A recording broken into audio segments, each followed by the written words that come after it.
Cancer, massive welcome to you. This is your January tarot reading, coming from the mountains of Java.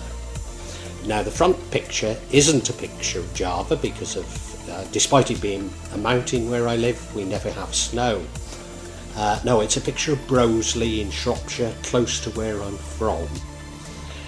Cancer, I really hope you get something useful from this. I hope you find it useful.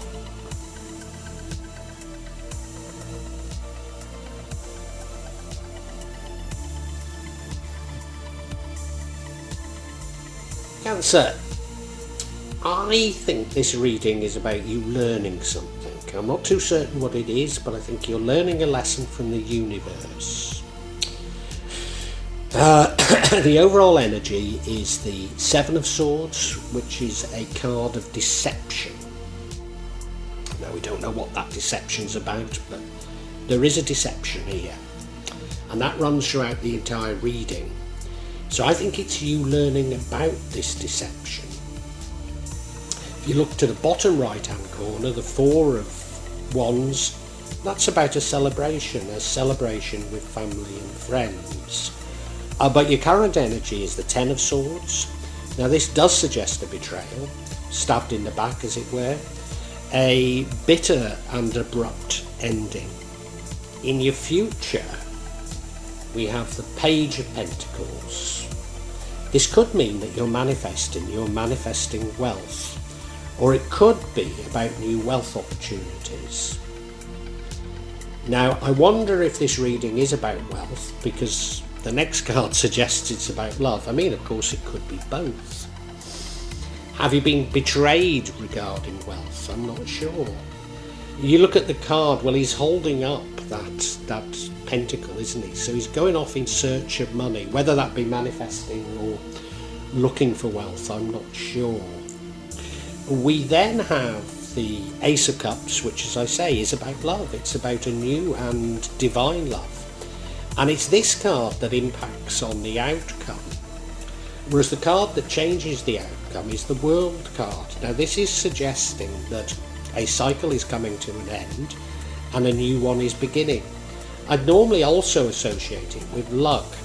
And I think that's the reason why I think this is about you learning about this deception, learning about how people are and how to deal with them. And the final card is the Emperor card. I mean, that's a lovely ending. It's you in your strength, you understanding things, you knowing things. A father figure, authority about rules and regulations. Now, clearly I need to understand much more about this reading, but I hope it's having some resonance with you, and if it is, if I can ask you to hit the like button and make a comment, but also if I can ask you to subscribe and hit the bell so that you get future notifications. It helps me immensely, Cancer, so in anticipation of you doing those small things for me, I'd like to thank you profusely, so thank you, Cancer.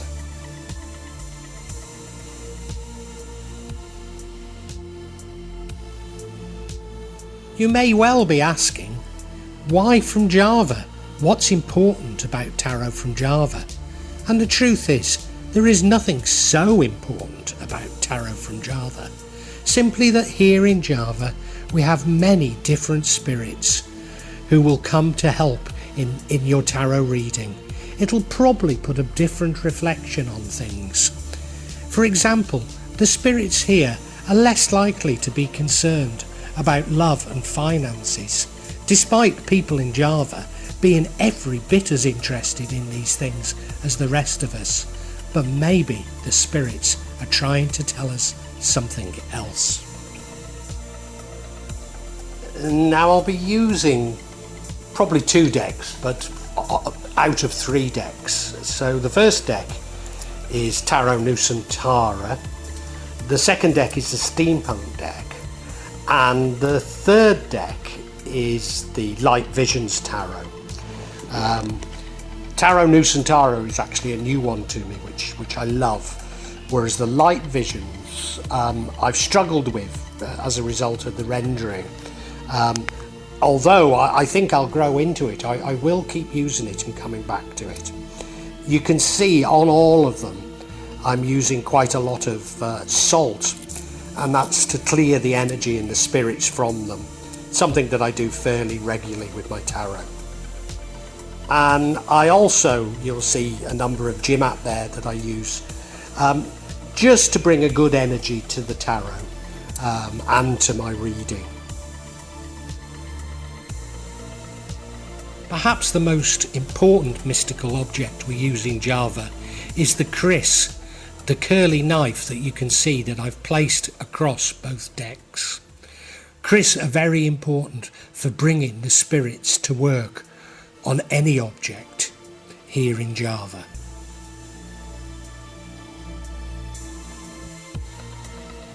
Spirits of the Mountain assist me in shuffling the cards, in selecting the cards and interpret them correctly for Cancer for January 2023.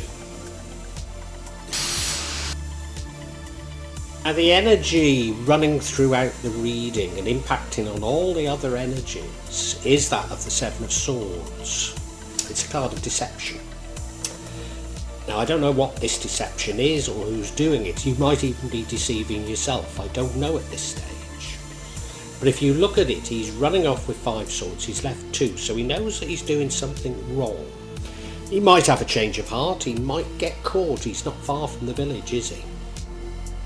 So it doesn't necessarily get away with the deception, but the impact of knowing about this deception, I think, has a major impact on you in January. Quite how it's going to affect you. I mean, I think it's a psychological effect myself. Although there are indications that there is a physical effect of it as well. Sorry, yeah, there are. Certainly affects you. Let's put it that way. Now in your recent past we have the Four of Wands. That's a celebration with family and friends. I've just had a thought. I wonder if this celebration is related to the deception. There's a fair chance it is. I mean, this could be something like a wedding. So is the wedding a deception and it comes to an end? I mean, it could be. I wonder. It's entirely possible. I mean, you look at it, they're having a lovely time, aren't they? You know, it's definitely a celebration in front of a Hindu temple. I mean, it's in Bali, in front of a Hindu temple, offerings on the sea there. So, you know, it's a lovely time, but that was your recent past. Things change.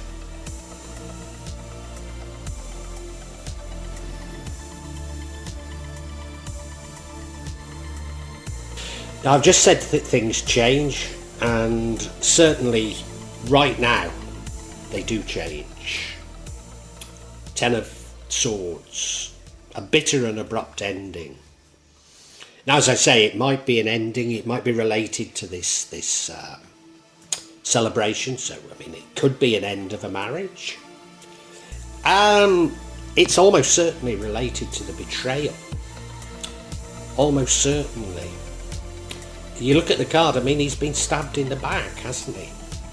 So it's very bitter. Now, I said that the deception was playing on your mind, and you know, this would play on your mind, wouldn't it? I mean, it is a physical deception, but it's also something that would have a dramatic impact on you. There's indications that it could be about money, it could be about love, and of course it could be about both. So I'm not sure quite how to read it just yet. The future energy is the Page of Pentacles, and I've talked about the deception. Could be about love, could be about money, could be about both. And of course, you know, I'm using my instance, you know, I'm jumping the gun by saying that it's definitely about a broken marriage. But you know, if you've spent money on a celebration like a wedding, you know, it's cost you a lot. And indeed, you know, the financial arrangements of a marriage would be onerous. So you're now looking for money. Now, it could be out physically going out and looking for money, or it could be that you're manifesting money. But I think money does play a part in this because of this card. So I think there's the perception that you need money because of what's happened, because of this deception. And so you're resolved to doing something about it, which is no bad thing, is it?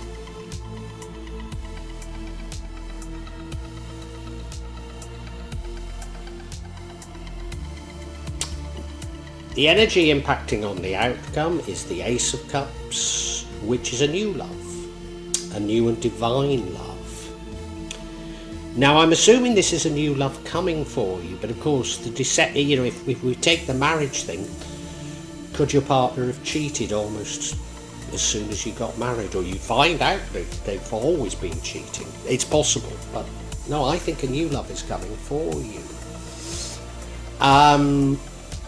And you look at the card, well, the bluebird's dropping a coin into that cup, and it's overflowing into the lake with the water hyacinths. The cup has got wings on it, which suggests there's something divine about this. So it suggests that this new love is a great love. And behind the hand holding it up is that sort of swirl, that sort of cloud. Again, that suggests to me that there's something divine about it. So, maybe all is for the better. Maybe all is for the better. And maybe January you come to realise that. You come to realise the mistake you've made, but things get resolved.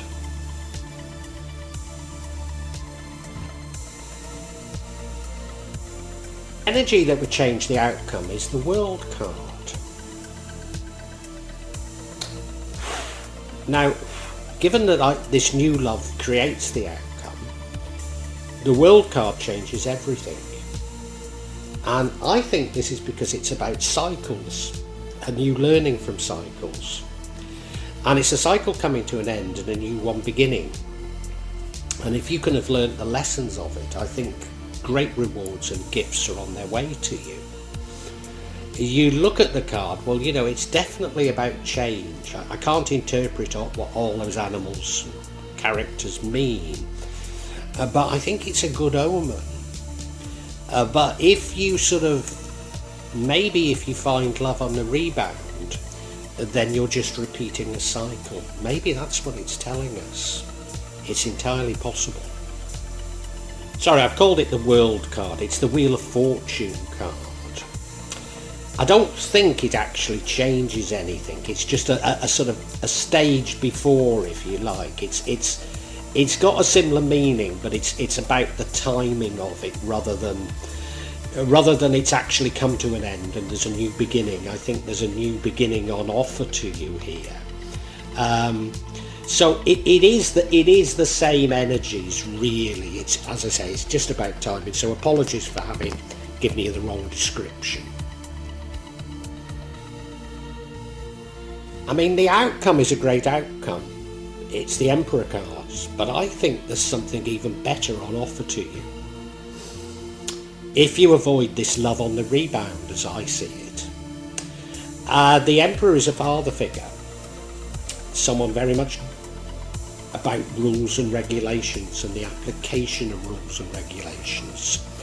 A somewhat conservative figure, but he's powerful, he's strong, he's lovable.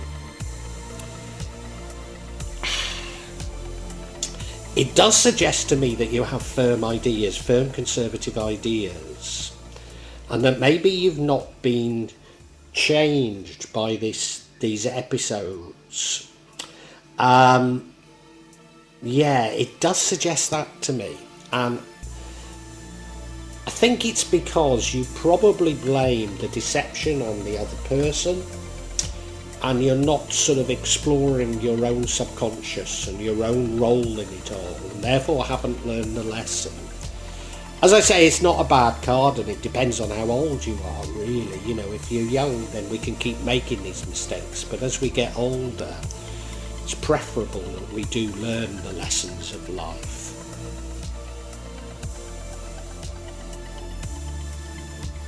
And now the clarification I want is on the Seven of Swords. What's the nature of this deception, What's it about? first card we get is the Page of Pentacles, again, which if you remember is about you manifesting money or going looking for money.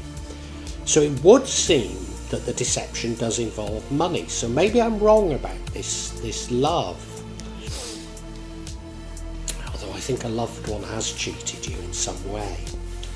The next card we get is the Five of Wands, which is a card of conflict. So you have conflict over this deception. And the final card is the Moon card, which is the unknown card. Fear of the unknown. So there's still something you don't know, which is, I think I was right in interpreting the Emperor in the way I did. Let's look at each of these individually.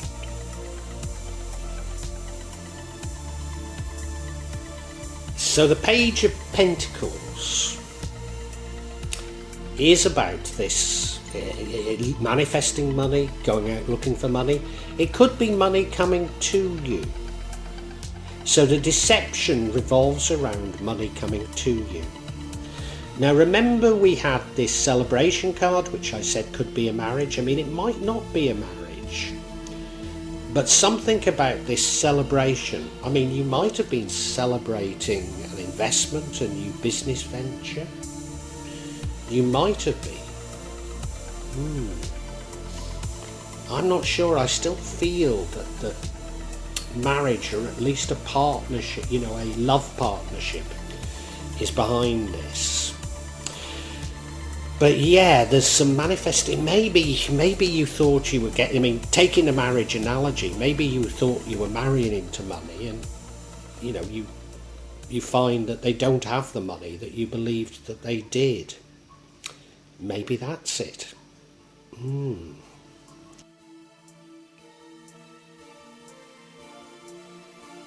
The next energy of clarity is the Five of Wands. Now this is a card of conflict. So it's conflict confirming the deception. But often this means differences of opinion. That you haven't really communicated what you're expecting.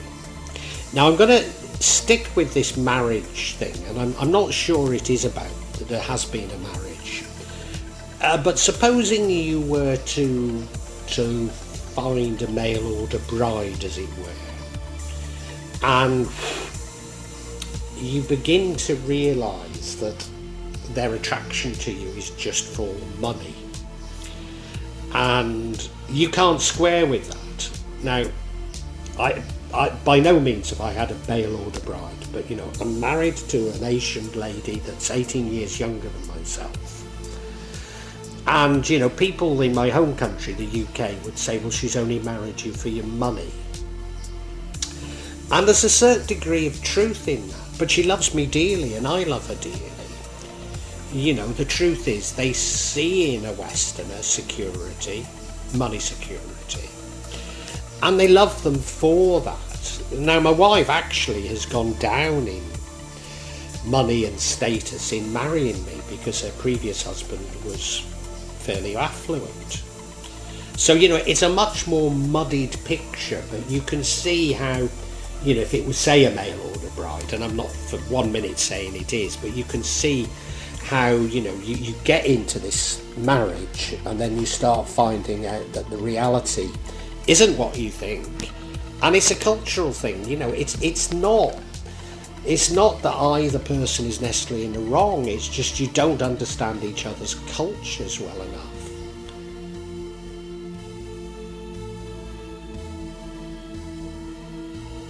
The final energy confirming this deception is the Moon card, and that's the unknown, fear of the unknown. You look at it, that lobster's climbing out of the river. I don't know if it is. Well, no, yeah, climbing out of that river and heading along that stream, isn't it? It's not climbing out of the river, it's going along the river.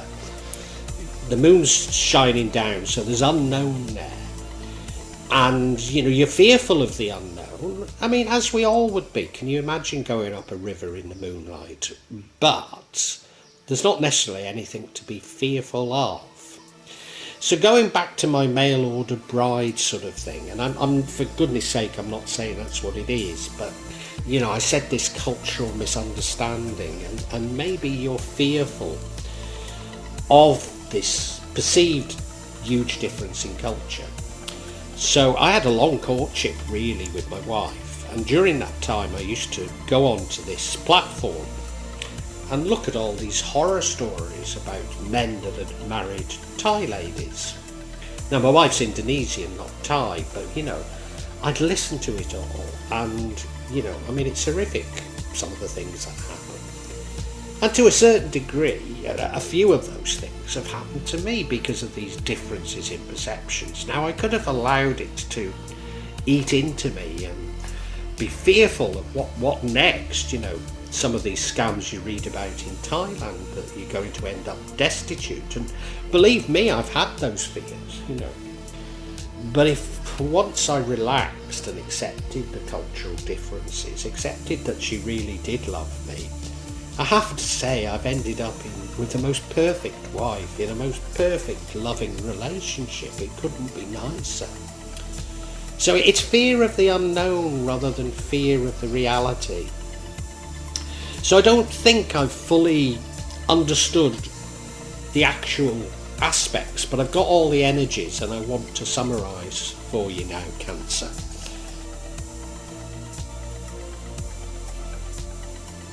Cancer, January is all about you learning important lessons, and I'm not too certain that you do actually learn them. Now, I can't tell you exactly what the events are, so I've got to sort of use analogies about the events, but there was a celebration that was important in the past. It could be a marriage. It could be just sort of a partnership, a financial partnership even. But something goes wrong, a bitter and abrupt ending. And you certainly feel like you've been deceived. And you might have been deceived, you might be right, but I think it's as much psychological. And it forces you, I say it forces you to go out looking for money. The truth is, the deception is all about looking for money. So maybe even the celebration was looking for money. So it forces you to go out looking for money or manifesting money. I don't think you've got any money worries, to be honest. I think it's more your worry about being cheated out of your money that plays on your mind. Now, if I was right about it being a wedding, or maybe it's just a relationship, an engagement, something like that, but there is the offer of new love. It feels like a new and divine love, but it also feels to me like love on the rebound, and that if you pursue this love, you're going to be happy anyway, so by all means do, but I don't think you learn the lesson of these events. You probably blame the other person for deceiving you, etc. And I think this deception is as much about differences in perspectives and your fear about how far this what you perceive to be a deception could go. Now, the outcome is you, as a sort of father figure, standing in your power, very much wedded to rules and regulations. So I think it isn't you changing, which is why I say I don't think you learn the lesson. Now, if you're young, there's no harm, because it's a lovely outcome, and let's face it, if you find a new and divine love and you're now powerful, things are looking quite good for you.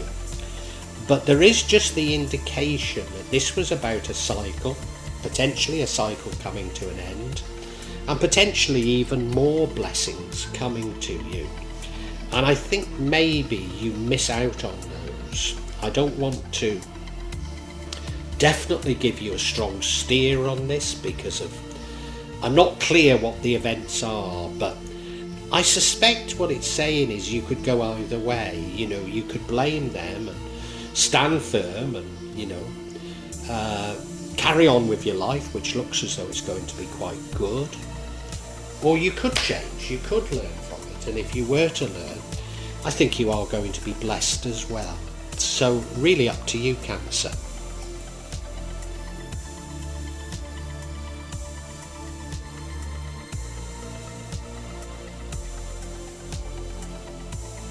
Well, I do hope you've enjoyed Tarot from Java as an addition to my channel, The Magic of Java. Please take a look at the other videos that I have on this channel about magic from Java, and I hope that you will become a subscriber. Now, if you want to hear your next tarot reading, hit the button, and that will inform you of when I publish new readings. I'm certainly going to do a reading for every month, but maybe I will try them a bit more frequently, say a mid-month reading, and maybe also some special readings. But above all, thank you so much for listening to me. Thank you, and enjoy Java.